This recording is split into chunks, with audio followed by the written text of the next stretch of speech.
Alright, how's it going everyone? Welcome back to more UFC 5, and there was an update for this game recently. They added a couple more fighters. We got the event picks coming up for this weekend for 303, Prochazka versus Pereira 2.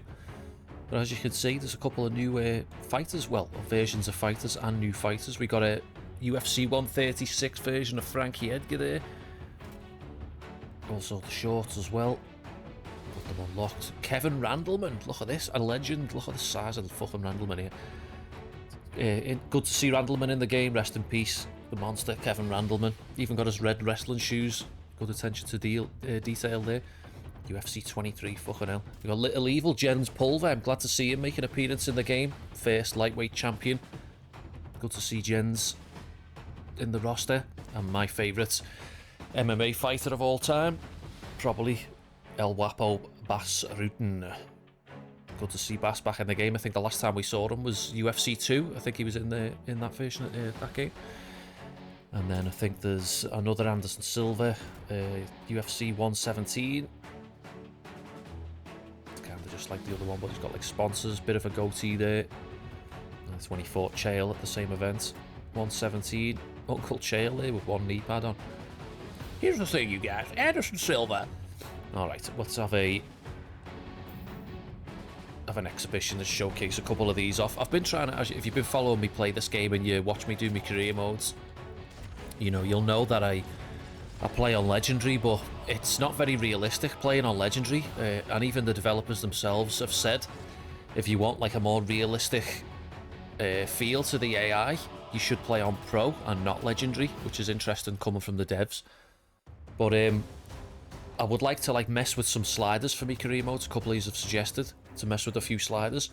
Before I do that though, let's just see what it's like on Pro. Like I say, I've done a bunch of career modes on Legendary now. It actually becomes a little bit too easy because you can just wait for the AI to sort of like gas itself out as long as you can avoid its strikes. And as soon as it's gassed, it's pretty much fucked, like, you know. So I don't like that it does that. So like I say, maybe messing with the sliders to tone down the strike volume might help a little bit with that, but we'll see if there's any difference on playing on Pro. Let's go, mate. Kick this off with Bas Rutten. Let's have a look at his stats there. If you're interested in stats, there's his perks. Where's his there's his stand-ups. Let's have a look. Not bad. I mean, he's labelled as a submission specialist there. That's kind of how they labelled him back in the day, like, even though he came from kickboxing. And then he went into pancrase and really honed his submission game down after he lost a couple of times to submissions. He lost to Ken Shamrock twice. Frank Shamrock had a win over him. And he really tightened up his submissions after that. And then when he transitioned into the UFC, they just assumed, because he'd been cleaning house with submissions, they just labelled him as a submissions guy. But I'd say Bas is very more MMA, but one of the first strikers to actually learn submissions. There's Kevin's stats, or his perk, should I say. You can pause that at your leisure and have a look at that. Alright, let's get it on. Oh, big John McCarthy for that. Here we go.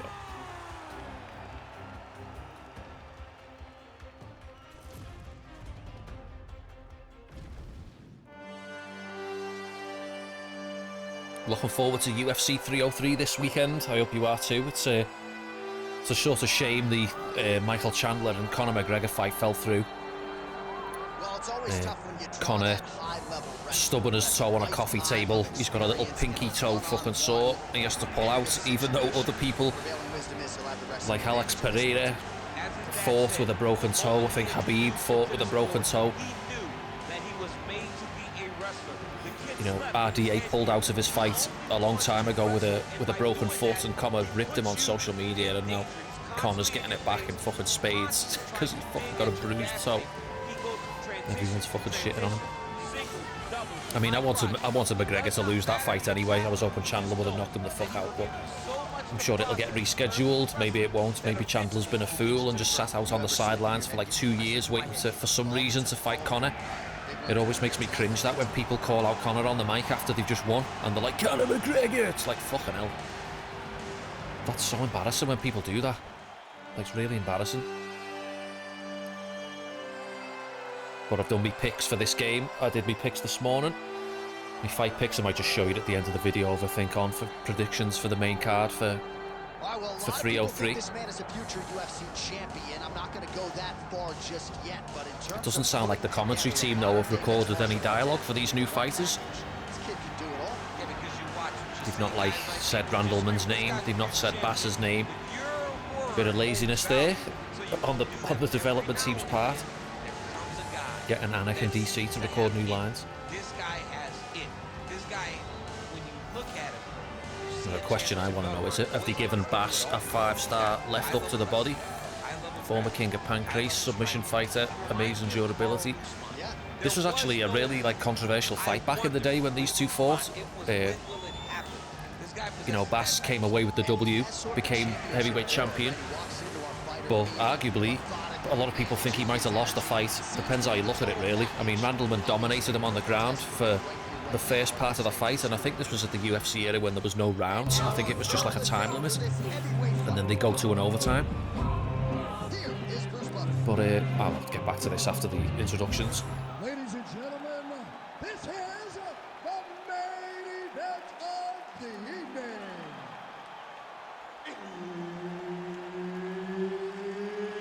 It's time!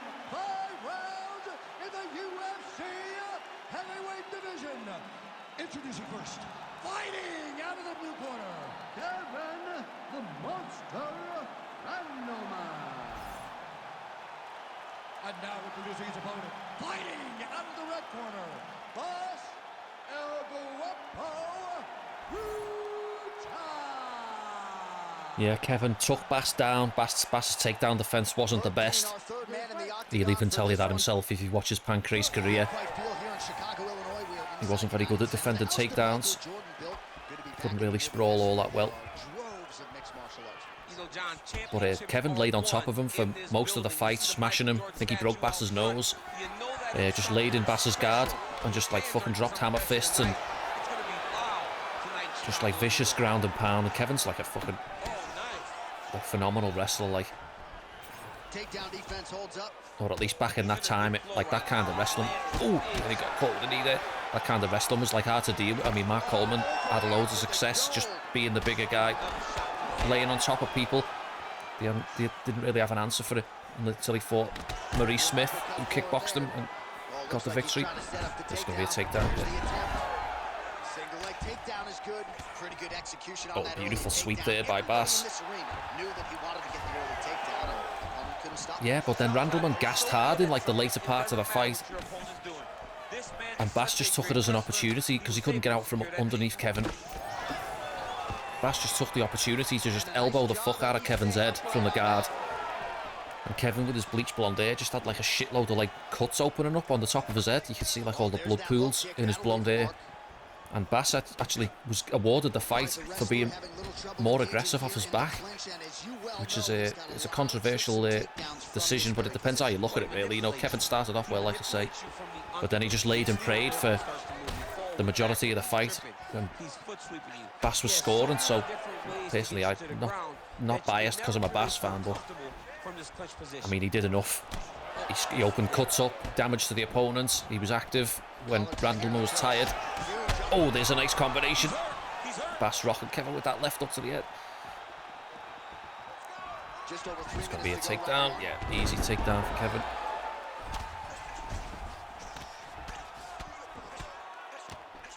If you're the bottom fighter, DC, what do? You got to move. You got to shrimp. Get back to your feet, Bass. They didn't give Bass the left switch kick to the body, where you hold L2 and then press circle, hold circle. Well, his opponent seemed to be stunned to a significant extent, but was able to recover. It would have been nice if they would have given that. Bass had a really good switch step left kick to the body. Stopped a couple of people with that in pancrase. A couple of good liver shot finish. Some of the best liver shot finishes you'll see in sort of an MMA setting is from Bass in his pancrase career. So he's really starting to put together some significant body shots here. These are going to take their toll as this fight goes on.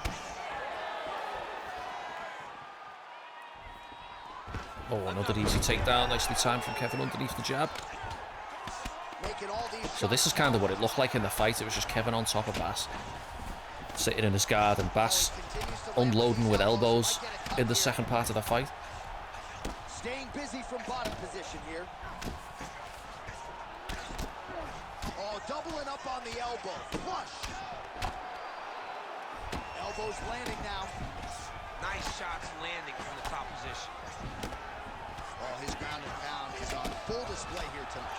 Ooh, elbow from the bottom lands. That has some zip on it. Thought that covered it. Kevin passes into the half guard. Oh, steps over into the mount. Yeah, he's got hit in the eye, and now there's a cut. But it's nothing to worry about too much now. But he's got to be very careful with it. The AI is going to be like with Kevin. Is he going to have like a dominant top game? It's going to be hard to get out from underneath him. To maintain good posture and making these strikes count. He's doing a really good job of watching for the up kick, making his punches count while not putting himself in pain. Get your half guard back, Bass. There we go. Right, so you got to be careful playing on the ground with this guy. You don't want to mess around for too long. All right, trying to pass here. As Glover Teixeira might say, not today. Not today. Great job of following with the hips, keeping those legs locked and keeping them in full guard. So wait for the stand up here. Oh, looked like that strike from Nothing sort of waste stamina trying to get out from underneath him. Well, he's worked very hard on this part of his game, and these ground strikes are really starting to take their toll. Takes the mounts again, just under a minute to go in the first. Ground and pound strike lands. He's got to start throwing now. Oh, there's a nice elbow from Kevin from the top. Big ground and pound.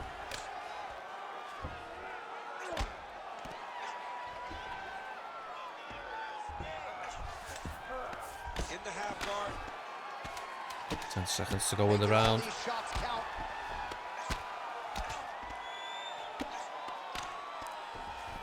Kevin doing a good job of maintaining a bit of top control. I mean, the AI is behaving like it should. I feel for a wrestler archetype. It's just how quickly is it going to gas though compared to the legendary AI. From that strike in the round, now the focus becomes maximizing these 60 seconds, shutting that cut and preventing it from becoming a major factor here moving forward. All right, they attend to the fighter on the stool, and I guess if you are going to be cut open... Electric replays there. Yeah, it's the best That spot, little short, right? You little never want left to hand cut. You never opened want up to a be cut bleeding. apparently. But if it's on the cheek, it's as good of a spot as it can be. But you still got to do something different, though, because even though the blood isn't going in your eye, every time you get hit there, it's horrible. Ready to fight? Ready. Let's do it. All right, here we go with round two. Oh, lands a nice straight. Lined up on the right there to no avail.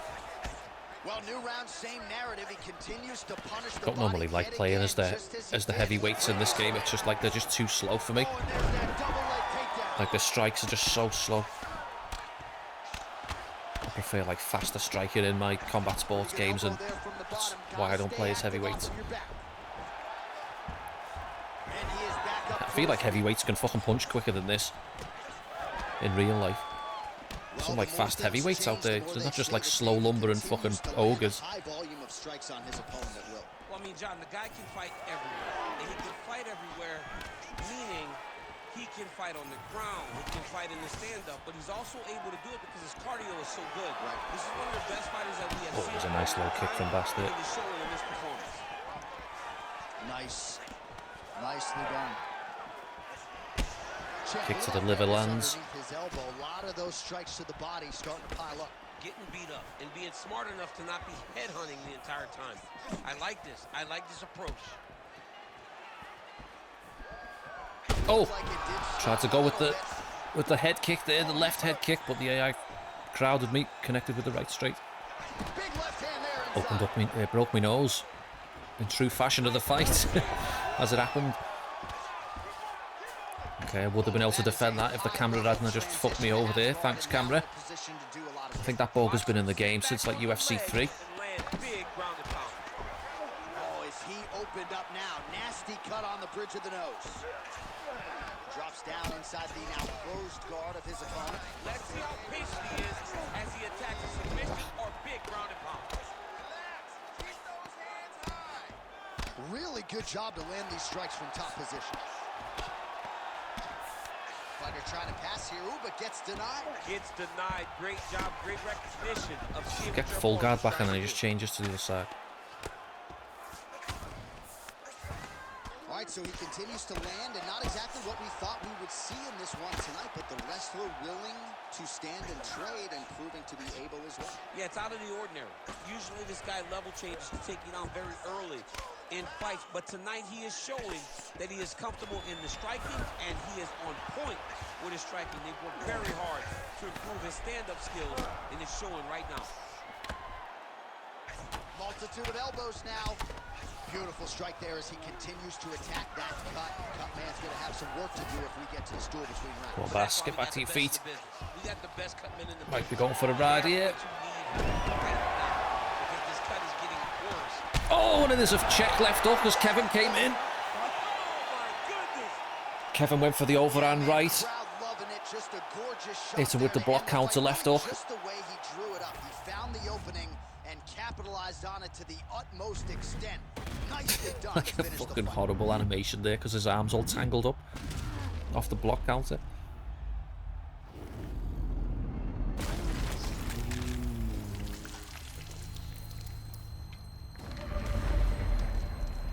Well, I didn't really get a chance to see if he tired or not, like, but I don't know, maybe I might do a career just on pro and not even touch the sliders, Bruce Buffer now with just the to get like officials. a baseline Ladies test. and gentlemen, referee Herb Dean has called a stop to this contest at 2 minutes, 58 seconds of round number 2. Declaring the winner by knockout, El Guapo, Rutten. All right, so there he is, the man of the moment, celebrating one of the bigger knockout victories of his career. And that'd be nice sometimes with all the hard work that you guys put in when it goes down exactly the way you Alright, I think I'm going to leave it there. I'll probably do a couple more vids with the newer characters.